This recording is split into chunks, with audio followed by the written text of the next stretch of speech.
Nous avons des homosexuels chez nous. Ça veut dire qu'aujourd'hui, nous avons des homosexuels. Donc aussi, il faut là que le marabout est citoyen comme tous les autres citoyens. Donc les choses doivent être claires.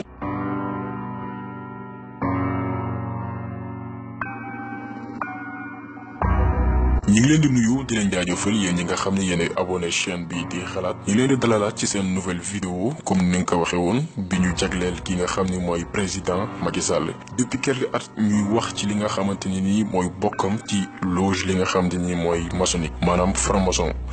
vidéo bi da leen di jox ay détails yu leer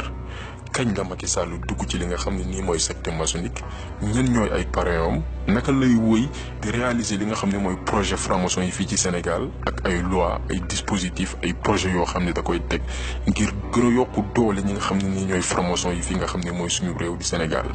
lépp dina leer ci vidéo bi nga xam ne tey dañ ko consacré essentiellement kii di Macky Sall.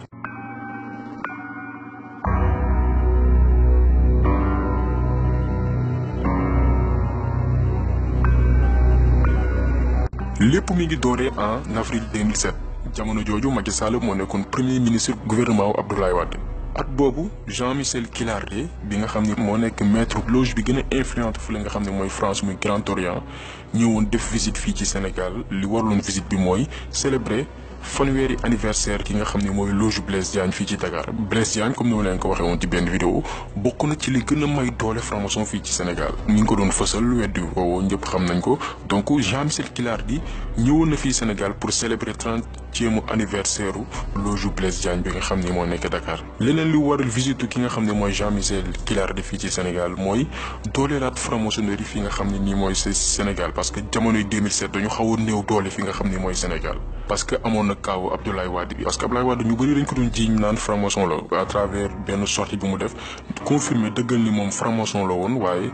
bokkatu ci maanaam tuub na duggaat ci diine l'islam jamono jooju nag li nga xam ne mooy intérêt wu puissance maçonnique français yi dafa menacé woon fii ci Sénégal d'après sortie bi Abdoulaye Wade defoon ne moom nekkatul franc-maçon liggéeyalutul ak ñoom seen intérêt franc-maçon yi dafa wàññeeku woon fii ci Sénégal maanaam seen doole dafa commencé woon di néew ci loolu tamit Abdoulaye Wade commencé woon dagg lien yi nga xam ne moo amoon ci Sénégal ak France maanaam Sénégal ak France seen diggante neexoolu woon parce que Abdoulaye Wade dafa commencé woon di liggéey ak li nga xam ne mooy dëkk arabe yi léegi franc-maçon yi ñoom xamoon na ni danger mi ngi am fi quelques années bu fi Abdoulaye Wade yàggee seen doole dina néew lool.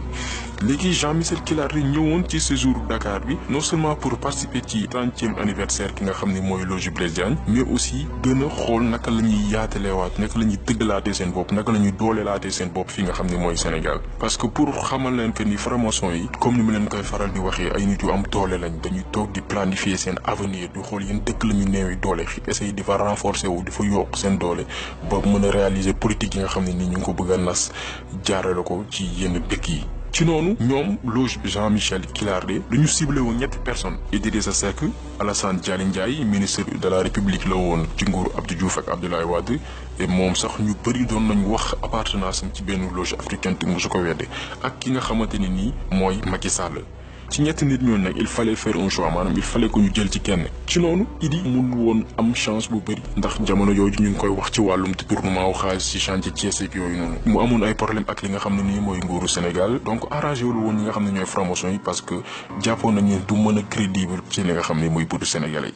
Alassane Dialy Ndiaye moom tamit bosom tamit day poser problème parce que yu ci bëri ci sénégalais xamuñu ko woon ci noonu Macky Sall moo nekkoon candidat bu idéal bi maanaam mu nekkoon choix bi gën lu tax loolu parce que Macky Sall jamono jooju moo nekkoon ministre bi gënoon yàgg ci nguur Abdoulaye Wade bi mu nekkee ci Sénégal de 2000 à 2012 Macky Sall moo nekkee ministre bi gën a yàgg parce que ñu ngi ko fal le 21 avril 2004 ba le 19 juin 2007 amul benn premier ministre Abdoulaye Wade bu yàggee noonu te en plus ci Macky Sall bi mu nekkee premier ministre Abdoulaye Wade réaliser projet mi gën a mag boo xoolee corniche de Dakar autoroute nouvel aéroport lépp ci Macky Sall la ko réaliser en plus Macky Sall moo jiite woon campagne bi may Abdoulaye Wade ñu falaat ko li nga xamante ni mooy 2007 leneen li am solo tamit mooy Macky Sall jamono yooyu sénégalais respecté woon nañ ko joxoon nañ ko cër même ñi nga xam ne dañu nekkoon ci kujje gi sax dañ ko joxoon cër. Macky Sall à qui je renouvelle ma confiance. Macky Sall qui doit être un modèle de jeune à force de travail, à force de fidélité. Il s'est imposé par ses qualités comme Premier ministre du Sénégal. Avec lui, je compte réaliser avant la fin de mon mandat plus de projets que je n'ai réalisés depuis que je suis président de la République.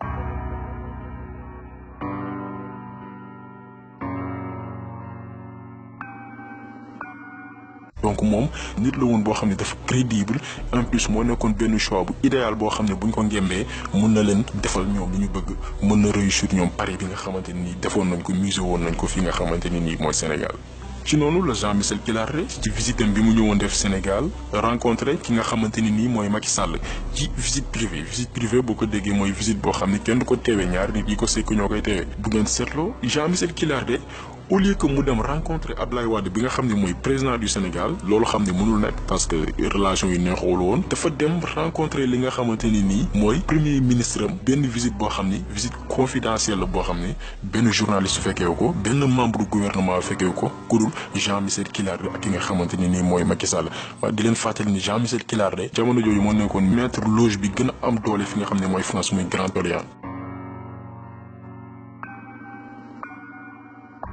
ci noonu la ñu proposé Macky Sall benn projet assuré ko garantie yépp pour fal ko li nga xam ne nii mooy 2012 parce que franc-maçon yi dañu am doole am nañ alal am nañ kàttan da lay jox ay moyens financé la lépp lu war pour homme politique réussir li nga xamante ni nii mooy ay mission am dañ ko koy jox ci noonu la ñu kempee Macky Sall proposé ko benn projet ne ko mën nañ la fal si noonu la ñu conclure benn accord boo xamante nii dañ ko war a exécuter fii ak quelques at. Le 20 juin 2007 Macky Sall ñu fal ko fi nga xam ne mooy Assemblée nationale du Sénégal waaye fal boobu waru woon nekk lu yàgg parce que d'après rencontre bi Macky Sall amee woon Jean-Michel Kilaré il fallait que mu créer benn problème ci biir gouvernement wu Abdoulaye Wade victimisé wu bu génnee pour mën a am benn crédibilité ci Sénégalais maanaam waru woon génnee noonu ci nguuru Abdoulaye Wade maanaam bu tëboon tëb génn ci nguuru Abdoulaye Wade mun na bañ a am benn crédibilité ci bëtu Sénégalais il fallait que mu créer benn problème boo xamante ne nii dina tax ñu dàq ko ngir Sénégalais yi mën ko yërëm mu mën a nekk benn candidat boo xamante ni dinañ ko mën a fal ci li nga xam ne mooy élection présidentielle il faut war a ñëw pour expliquer leen ni franc-maçon yi dañu muus ay borom yi bopp ñoo fa ne di xalaat di planifier lépp lu ñu war a réaliser fii ak fukki at dañ koy planifier togg ko ba mu ñor jaarale ko ci yoon pour mën a am résultat bi nga xamante ni moom lañ bëgg. jamono jooju nag ki nga xam ne mooy Karim Wade mun na ni moo nekkoon l'homme intouchable maanaam jamono jooju mooy nit koo xam ne kenn du ko laal parce que papa moo nekk président jox ko tamit léng yépp boo xool bépp poste boo xalaat stratégique bi nga xam ne amoon na ci dëkk bi Karim Wade daf ko amoon demoon na sax ba nit ñi di ko wooyee ministre de la terre du ciel parce que bépp ndooma tànk bu am solo papaam joxoon nañ ko donc moo nekkoon nit koo xam ne kenn du ko laal Abdoulaye Wade sax demoon na ba ci benn kàddam naan doomam moo gënoon muus ci ñi nga xam ne nii mooy sénégalais donc Macky Sall jamono jooju amoon na benn occasion boo xamante ni nii dina ko may mu génn ci nguuru Abdoulaye Wade génn ci génn boo xamante ni nii sénégalais yi dinañ ko yërëm wala ñu dàq ko pour mu mën a gagner li nga xamante ni nii mooy sympathie sénégalais yi donc il fallait toucher là où ça fait mal comme ni ko tubaab di waxee bu leen fàtte ne ni jamono jooju tamit dossier wu ANOCI bi moo nekkoon actualité Karim Wade jiite woon conférence internationale islamique boobu noonu te dañ jógoon jiiñ li nga xam ne mooy détournement ci travaux yi nga xamante ne nii dañ ko waroon amal ci li nga xamante ni mooy événement boobu noonu léegi Macky Sall def exprès convoqué ki nga xamante ni nii mooy Karim Wade fële nga xam ne mooy assemblée nationale pour mu apporter ay justification ci dossier boobu bi mu koy def xamoon na li ko doon xaar xamoon na ni bu ko defee non seulement dinañ ko dàq te buñ ko dàqee ba pare dina am jàppale ñi nga xam ne franc-maçon yu France yi nga xam ni garantir nañ ko dinañ ko apporter seen soutien à travers visite bi nga xamante ni Jean-Michel Kilaré amaloon na ko fii ci Sénégal bi mu fi ñëwee pour célébrer 30e anniversaire u Blaise Diagne bi donc lépp Macky Sall xamoon na ko mais daf ko doon def pour am benn occasion créer problème biir PDS ñu dàq ko naturellement ñu dindi ko poste numéro 2 PDS bi nga xam ne moom moo ko occupé woon ba pare supprimer mandat am bu 5 ans bi wàññi ko bañ benn at léegi nag Macky Sall am na lépp lu mu bëggoon maanaam créé na problème biir PDS convoqué Karim Wade assemblée xam ne bu ko defee dañ koy dàq naturellement loolu la bëggoon ci noonu mu déclaré le 9 novembre 2008 génnam ci li nga xam ne nii mooy PDS ba pare abandonné bépp poste boo xamante ni amoon na ko grâce parti démocratique sénégalais. Vous aurez sans doute remarqué que j'ai choisi de me départir de toutes les fonctions obtenues sous les couleurs du PDS consécutivement à ma démission de ce parti. Mesdames, Messieurs, chers compatriotes, bien sûr que j'ai pris l'exacte mesure de ces actes.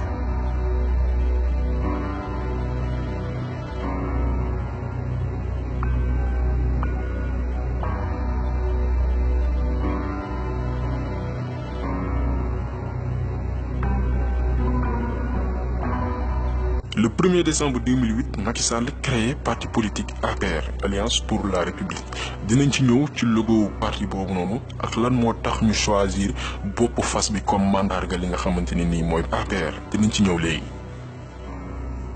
bi mu créé parti boobu Ablaye Wade comprendre na li xew Macky Sall fa la nar a jëm jamono jooju Ablaye Wade daf ko bëggoon tëj parce que xamoon na ni am na ay ambition présidentielle te mun na ko jëlee ci li nga xamante ni mooy bopp nguur bi parce que jamono jooju Macky Sall dafa am ay dossiers yu bëri ñu ko doon tudd dafa amoon benn kër fële nga xam ne mooy Houston États-Unis Houston benn ville la boo xam ne kër gu ci gën a yomb mi ngi jar 3 milliards mu nekk xaalis boo xamante nii méngoowul ak Macky Sall li mu am maanaam depuis ba mu commencé liggéey mënul dajale 3 milliards yi ko may mu mën a jënd kër fi la nga xam ne mooy Houston leneen li tamit mooy dafa amoon benn commission boo xamante ni jaaroo ci yoon bu mu amoon ci benn 10 milliards yi nga xam dañ ko transféré woon benn Jérôme Goddard ñi nga xam ne dañu suivre actualité politique Sénégal xam nañ dossier boobu noonu te commission boobu noonu mu am 1 milliard yooyu noonu service de renseignement français yi sax ñoo ko révélé woon xaalis boobu moom may Macky Sall sax mu jënd benn kër ci banlieue bu Paris kër googu nekkul ci turu Macky Sall mais turu sëram la ko def maanaam turu magam bu jigéen bu ñuy tuddee Rokhaya Sall ci turu kooku la ko def amoon na tamit dossier Taïwan bi ak ay yeneen dossiers donc Ablaye Wade amoon na bépp moyen pour tëj li nga xamante ni mooy Macky Sall mais li ñuy wax rek comme ci franc-maçonnerie waxoon naa leen sànq def Ablaye Wade ci boppam moo waxoon ni moom franc-maçon la mais nee na ci ay kàddoom nekkatu ko mais ci biir franc-maçonnerie dafa am la ñuy wax le concept de fraternité maanaam ñi nga xam ne ñoo ci sëkk moo xam nga nekk ci wala nga dem ba décider yow nekkatoo ci da nga ko war a respecter muy le concept de la fraternité benn règle la boo xam ne da nga koy jàng bis bu ñu lay initier maanaam ñi nga xam ne ay franc-maçon lañ duñu defante lu ñaaw duñu tëjante duñu rayante seen biir même si woo ne aussi dikki bi nga ne bokkatoo si donc loolu moo échappé Macky Sall Ablaye Wade tëjlu ko parce que concept de fraternité boobu noonu bi nga xam ne moo lié képp koo xam ne mos nga bokk ci loge maçonnique da nga ko war a respecté.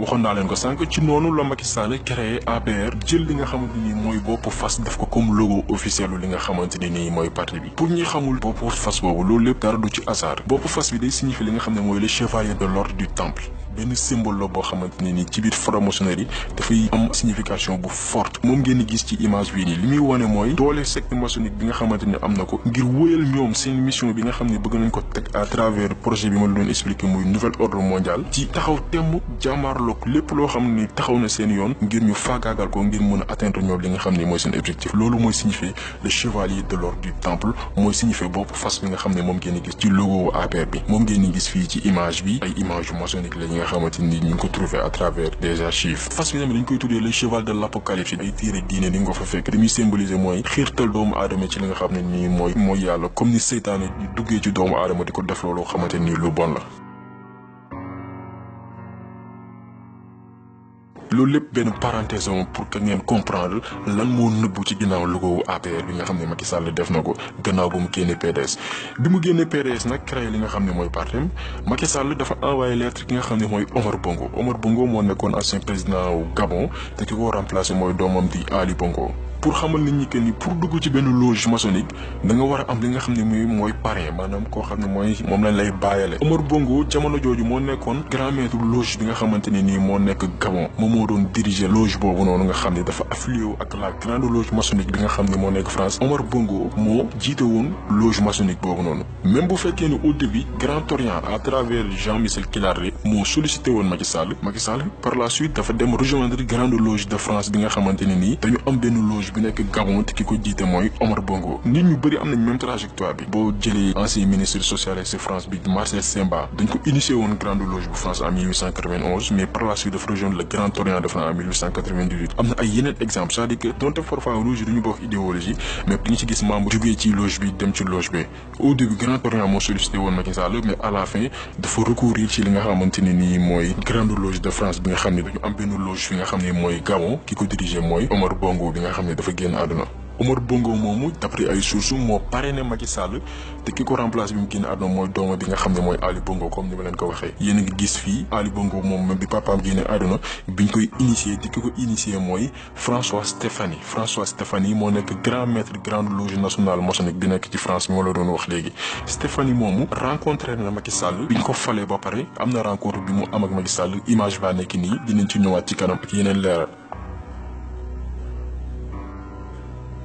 comme ni ma leen ko waxee quelques semaines après bi mu créé li nga xam ne mooy parrain Macky Sall envoyé lettre gi nga xam ne mooy Omar Bongo ñi jàpp ne moom mooy parrain wu Macky Sall lettre yaa nekk nii première lettre bi mi ngi ko envoyé le 3 janvier 2009 ni ngeen koy gisee lettre bi mi ngi dëggal moom yéeneem ngir yeggali mission bi nga xamante ni nii jël na ko maanaam jël yoonu boppam créé li nga xamante ni nii mooy parrain et comme ni mu ko waxaalee woon à travers rencontre bi mu amoon ak Jean-Michel Kilari jël na décision wu nekk président du Sénégal pour poursuivre comme ni mu koy waxee pour poursuivre plus efficacement les objectifs de développement de paix et de concorde pour le Sénégal l'idée de poursuivre maanaam poursuivre les objectifs de développement li muy tekki mooy yeggali li nga xamante ni nii mooy yéenewu franc-maçon yi nga xam ne nii mooy fii ci Sénégal bi nga xam ni ñu bëri dañ koy considérer comme la capitale de la franc-maçonnerie wax naa leen kaw Blaise Diagne maanaam loge maçonnique yàgg na fi nga xam ne nii mooy Sénégal maanaam moom duggoom ak yéene bi nga xam ne am na ko pour yeggali mission boobu noonu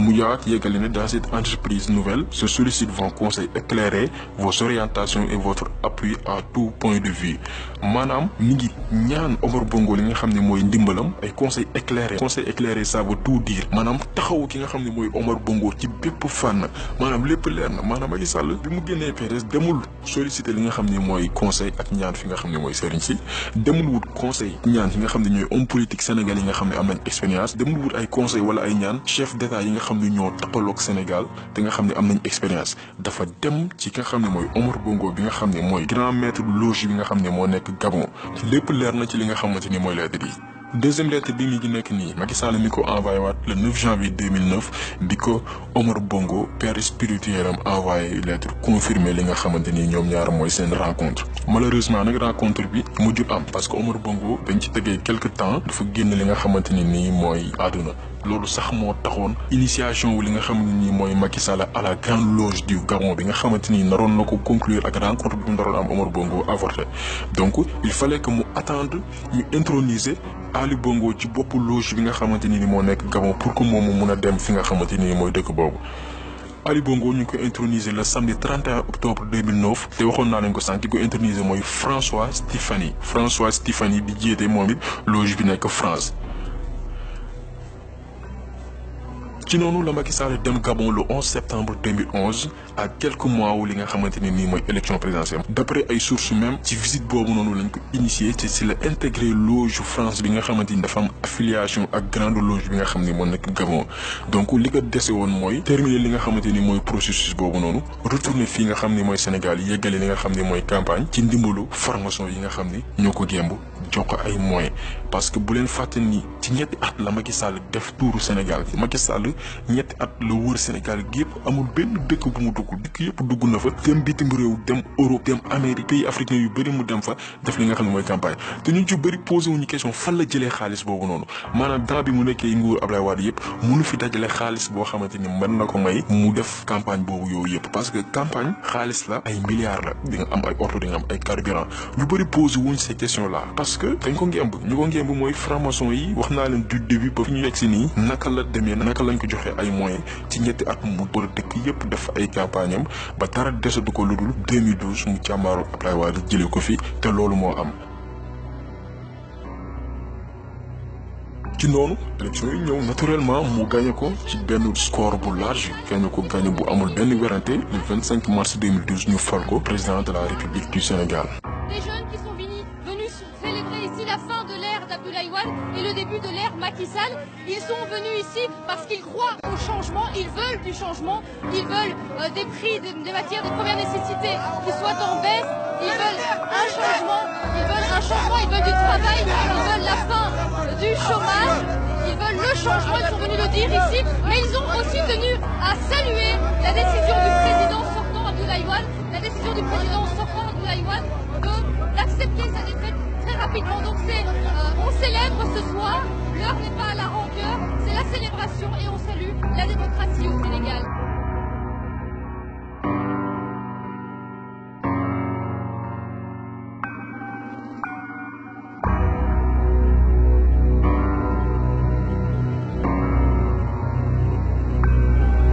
Je jure de remplir fidèlement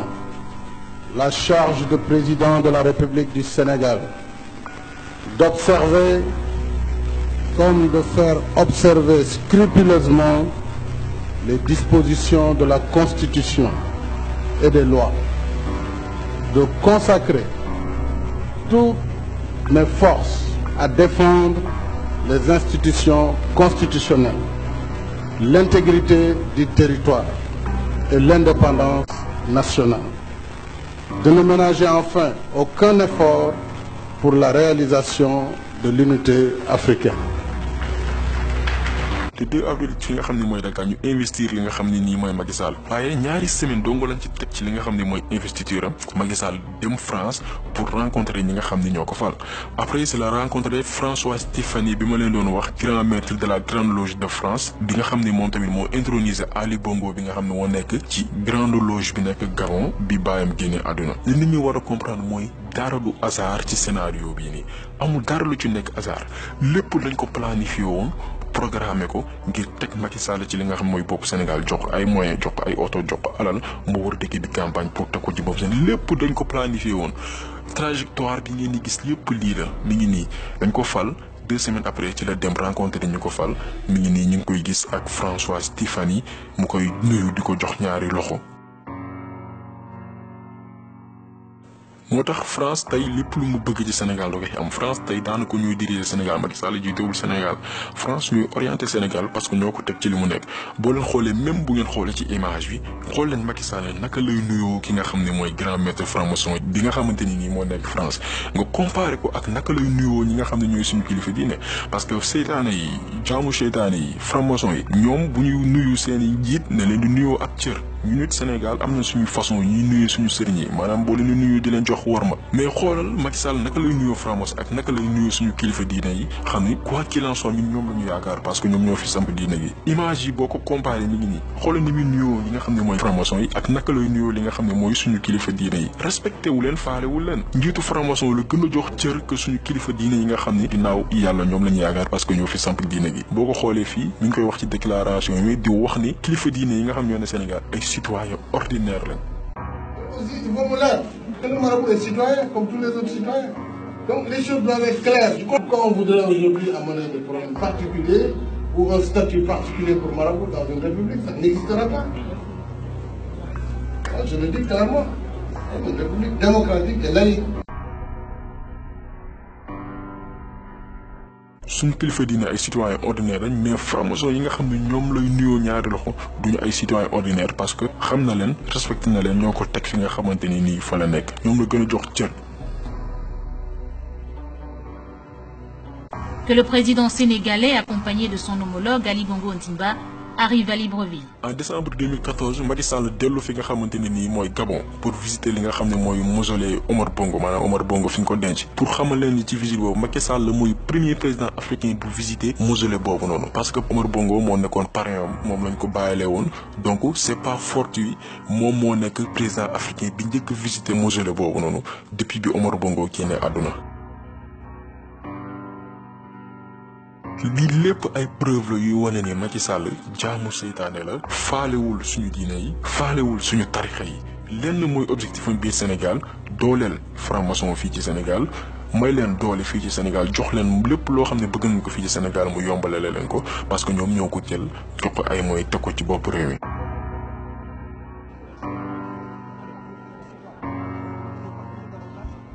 beneen preuve bi mooy Macky Sall janvier 2015 dafa dem participer ci marche bi nga xam ne dañ ko organiser France pour soutenir Charlie Hebdo. Charlie Hebdo mooy journal bi nga xam ne day ñàkk wormaal Mohamed sallallahu alayhi wa sallam di ko caricaturer di ko dessiner ci ay dessins yoo xamante ni wormaalul ki nga xam ne mooy sangu-sang yi sallallahu alayhi wa sallam. média boobu di Charlie Hebdo day def ay caricature di saaga ki nga xam ne mooy yonent bi sallallahu alayhi wa sallam di saaga li nga xamante ni mooy diine l'islam boo xoolee ci journal ñi ngi naan le Coran c'est de la merde maanaam alxuraan yi fi caaxaan la. di wax ni jullit ñi ay con lañ maanaam jullit ñi ay nit yu dul xalaat lañ ay nit yu tekkiwul dara lañ journal boobu noonu la Macky Sall dem ne day marche pour soutenir li nga xam ne mooy journal boobu noonu.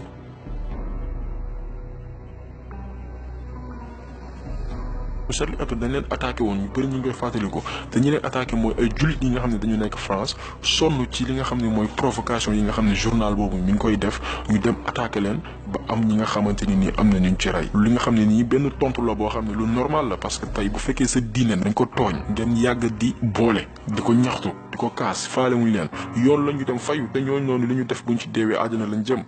Macky Sall bi nga xam ne moom day wax ni moom jullit la te loolu dara du ci dëgg parce que gëmul diine l'islam faalewul diine l'islam bi parce que mënoon ni jullit nga dem di participer ci manifestation yi nga xamante ni ñoo xam ne ay noonu l'islam lañ nga dem ne jullit nga da ngay dem di woote seen marche boobu. am na ay président jullit yoo xam ne bi leen invité ci marche boobu dañu bañ ne duñ ci dem parce que seen diine lañ toroxal seen diine la ñu ñàkk a wormaal moo tax demuñu fa mais moom mi nga xam ne faalewul diine marionnette la moo dem participer ci marche boobu.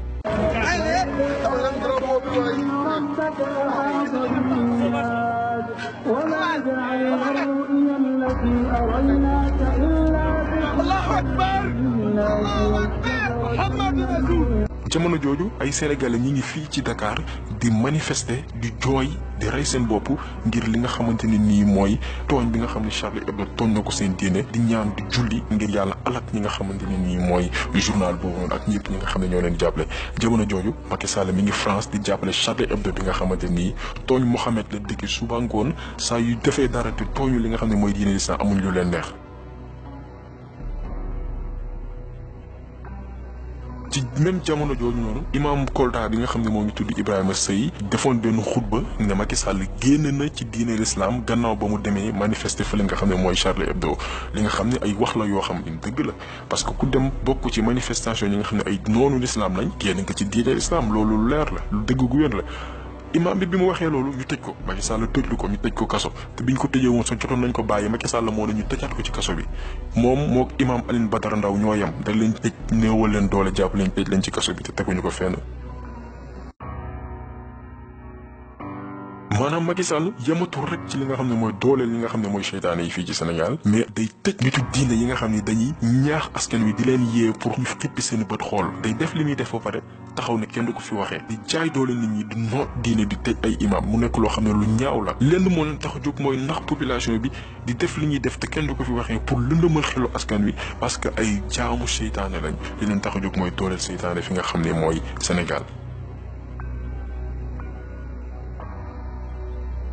ñu ñëw en octobre 2016 mu lancé li nga xam ne mooy carte d'identité biométrique bi nga xamante ne nii Sénégal mooy premier dëkk bi nga xam ne lancé na ko ci li nga xam ne mooy zone CEDEAO loo xamante ni nekkul woon benn urgence mais li nit ñi xamul mooy carte biométrique boobu noonu dafa ëmb ay secret yoo xamante ni ñu bëri ci population muy Sénégal muy yeneen dëkk yi nag CEDEAO yi xamuñu ko.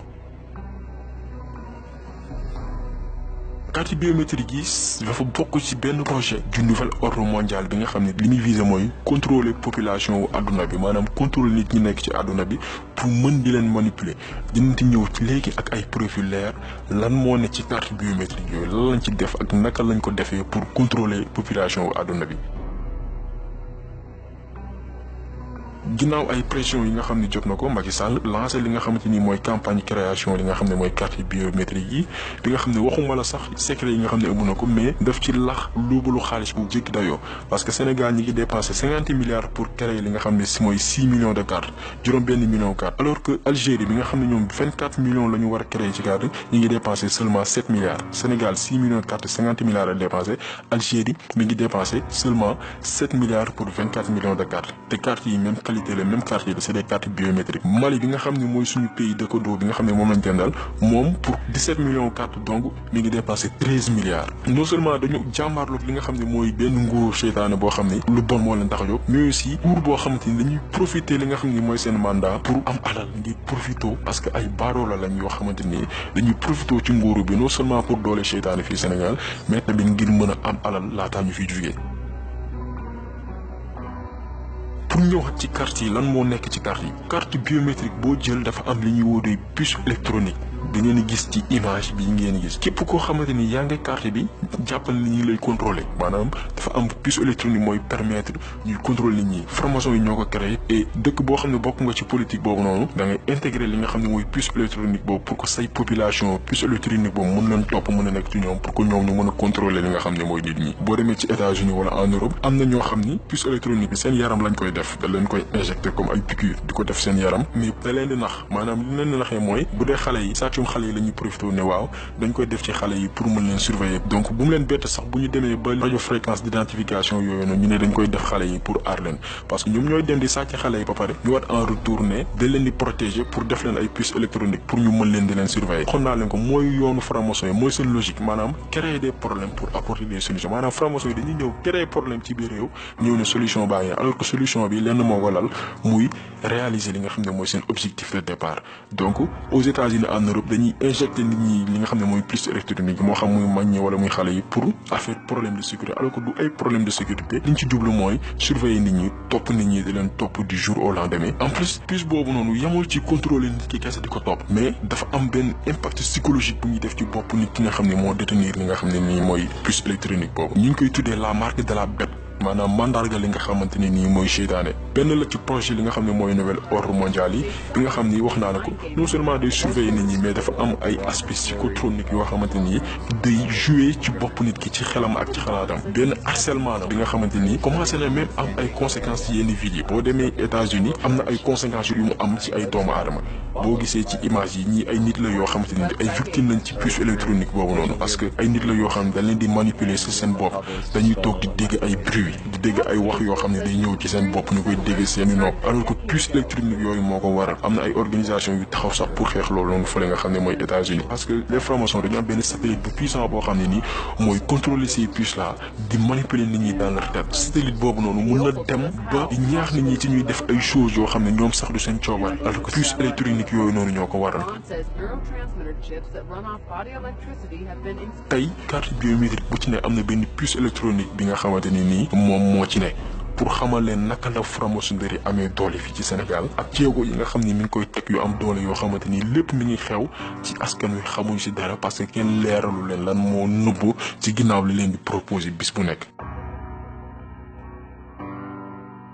am na ci ay yeneen événement yu bëri bu ñu ko doon lim du jeex yi wane ni Macky Sall jaamu seytaane la bu ngeen fàttali ko rencontre franc-maçon yi waroon am à Dakar yi ko autorisé mooy Macky Sall ginnaaw pression yi la ñu séddee dellu ginnaaw surtout Rihanna bi fi nga xam ne mooy Sénégal ak ay programme yoo xamante ni ëllëg dafa naroon notre génération yi nga xam ne ñoo ñëw def leen ay jaamu seytaane lépp expliqué woon na leen ko suñu vidéo yu weesu. beneen objectif bu Macky Sall mooy gën a dooleel li nga xam ne nii mooy góor jigéen yi fii ci Sénégal waxoon naa leen ko objectif bu franc-maçon yi benn ci seen objectif yi mooy wàññi population mondiale bi te pour atteindre objectif boobu noonu lépp waxoon naa ko ci vidéo précédente yi mooy légaliser li nga xam ne mooy mariage homosexuel avortement médicalisé ak avancer li nga xam ne mooy atu sëy mi ngi koy confirmer ci vidéo bi nga xam ne mi ngi daté en septembre 2007 di xamal occidentaux yi que ni Sénégal fii góor jigéen yi dañ fi libre maanaam fi Macky Sall fii day expliqué ni góor jigéen yi dañoo libre fii Sénégal mun nañ def lu leen neex. Nous avons des homosexuels chez nous. Ça veut dire qu'aujourd'hui, Nous avons les des associations homosexuels. de défense des droits des homosexuels au Sénégal auraient pignon sur rue, la possibilité de s'exprimer, la possibilité de faire campagne, par exemple. Ils sont libres. Ils sont libres. Ils sont libres de le faire.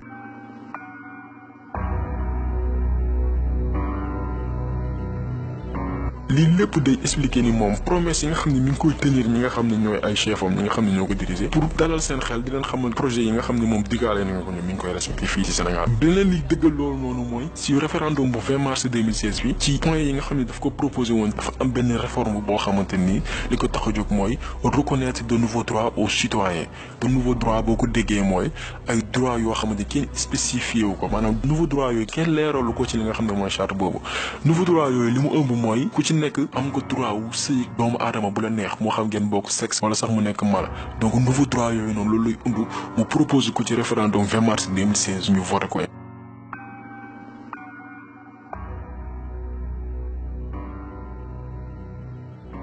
ñu teg ci quelques weer mu créé ministère de la femme de la famille et du genre bu dee ministre de la femme et de la famille d'accord loolu du poser benn problème mais dañ ci yokk et du genre malheureusement ñu bëri duñu demandé wu lan mooy genre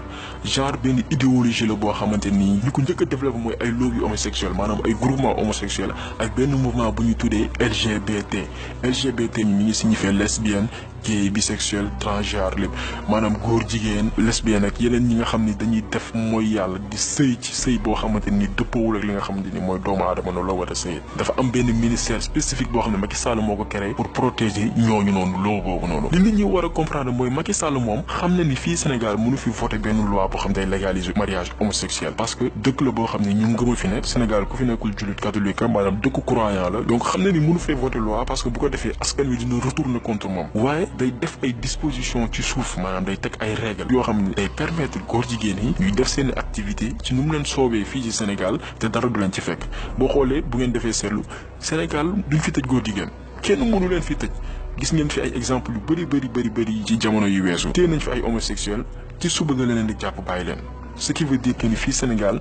góor jigéen yi dañ fi am doole bu doy ni kenn mënu leen fee tëj tey buñ fi jàppee imam dinañ ko tëj ci kaso bi ay weer kenn du ko génne imam Alioune Badara Ndao bosam bi exemple la imam Sey bosam bi exemple la da leen di téye ci kaso bi ay weer wala ay at kenn du leen jugé mais homosexuel du tëdd kaso Sénégal fii nii lu mat weer bu lu tëjee balaa 48 heures ñu bàyyi la c'est-à-dire que Sénégal ci nguuru Macky Sall dem nañ ba góor jigéen moo ëpp doole fi nga xamante ni nii mooy Sénégal li nga xam ne mooy imam yi ay exemple la yoo xam ne ay fee la yoo xam ne nii sénégalais ñu koy gis di ci teg seen bët kenn mënu koo weddi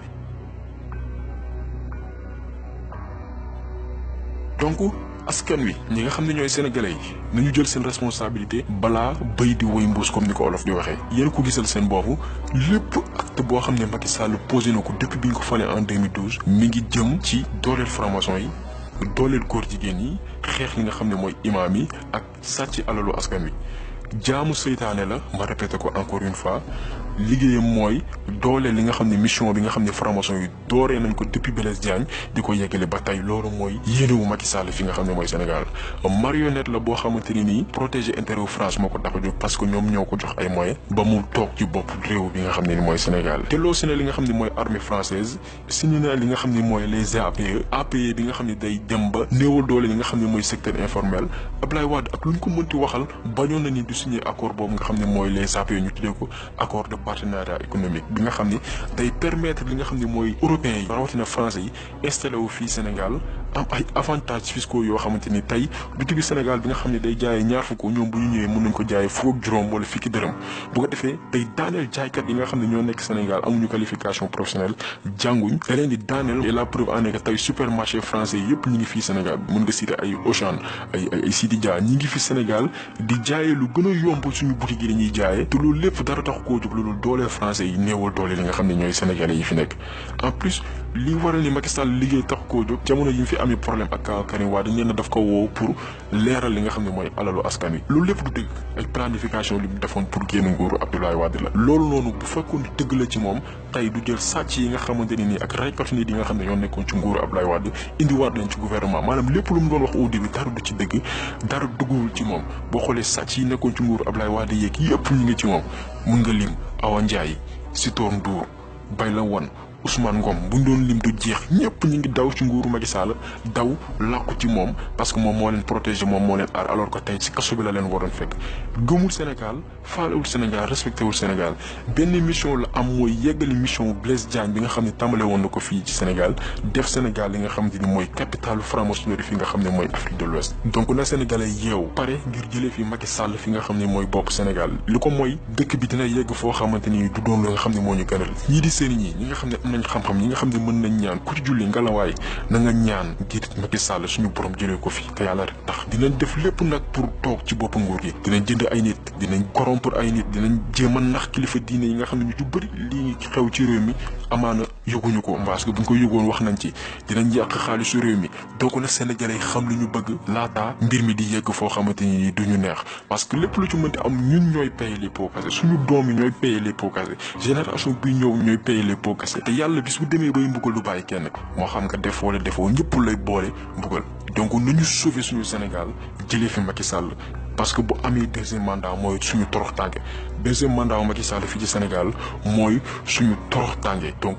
ci nit ñi bàyyi xel lépp lu ci waay mën bu kenn toog ne sama yoon nekk si am nga doole bu la yàlla may sa carte fexeel ba jot ko 2019 nga dem bu voté contre Macky Sall yaa xam koy voté ñun fara ju fenn l'essentiel mooy li xew nañ ko leeral Sénégalais xam kan mooy kan diw mooy kan lan lay def lan mooy yéen ñu leeral ko ëllëg koo voté baax na mais l'essentiel dañ fi jëlee Macky Sall mu jugee fii parce que folowaatam biir Sénégal suñu mbugal mooy suñu toroxtànge. yaakaar naa ni vidéo bi leer na objectif yi loolu kese la woon parce que li ñuy def ni amul benn média boo xamante ni mi ngi koy def tey li amoon temps Ablaye Wade amatul Ablaye Wade au moins amoon na ay médias yu jàkkaarloo woon ak moom di jàmmaarloo ak moom yi xeex ak moom mais avec nguuru Macky Sall amul benn média bu jàkkaarloo ak moom ñëpp la jënd ñëpp média yëpp la jënd même site internet yi nga xam ne ñoo nekk Sénégal da leen la jënd loolu lépp li mu ci jublu mooy nëbb tuuxi duuna yi nga xam ne mi ngi koy def ci Sénégal ba kenn du ko wax scandale yi bëri na mënuñu ko jeexal buñ ko doon lim fi ba suba lu jeex mais da leen ci jox li nga xam ne moo ci gën a am solo pour que nit ñi mën a comprendre ci fin vidéo bi di ngeen gis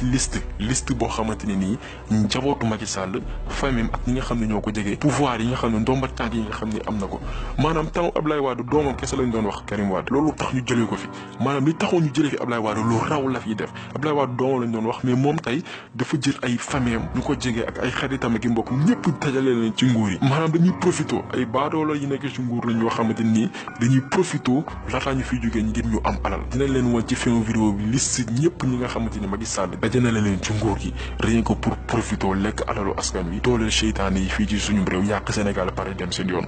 donc